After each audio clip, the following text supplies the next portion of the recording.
Əzizlər, hal-hazırda canlaşdığımız zaman bizim dəyərli qardaşımın adını yadına çıxdı. Cavid qardaşımızın Allah cavan qardaşı rəhmətə yetdi. Ruhun şad eləsin. Özü əziyyətlə, zəhmətlə pul qazanan, palatkini 50 manat dedi getdi. Var olsun. Allah səni var eləsin qardaşım. Qardaşımız da 10 manat pulatdı. Allah canı sağ. Adın nədir qardaş? Adın. Başa döndüm səni tanımıyorum. Murada da eşik olsun. Murad da dəstək oldu. 50 manat o Bəhruzun kişinin oldu. Habilin oğlu Bəhruz. Təşəkkürümüzü bildiririk. 50 manat o getdi. 10 manat bir sual gətirdi. Yəni bunlarda deməyin məqsədi mənə verildi. Mən də deyim ki, yəni bilinsin. Allah kömək olsun. 25 manatda şey gətirdi.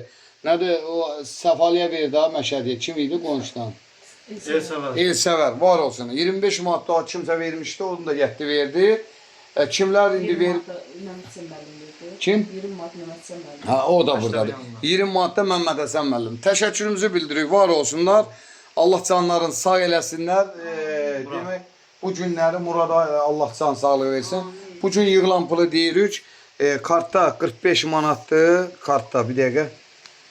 Yox, 55 manat. Ay maşallah. Pul düzəlib. 55 manat kimlər satıb?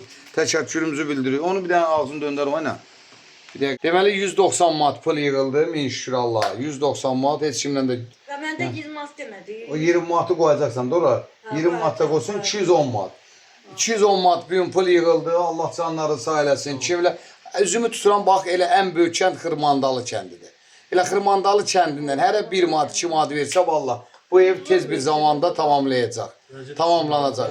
Sabahdan inşallah hər gün səhər-səhər burada olacağam. Hər gün səhər-səhər. Allah ölənləri rəhmət eləsin. Əmim oğlunun büyünləri axırıncı gün idi. 4-cü gün oldu, qutardı da bundan sonra gələcəm bura.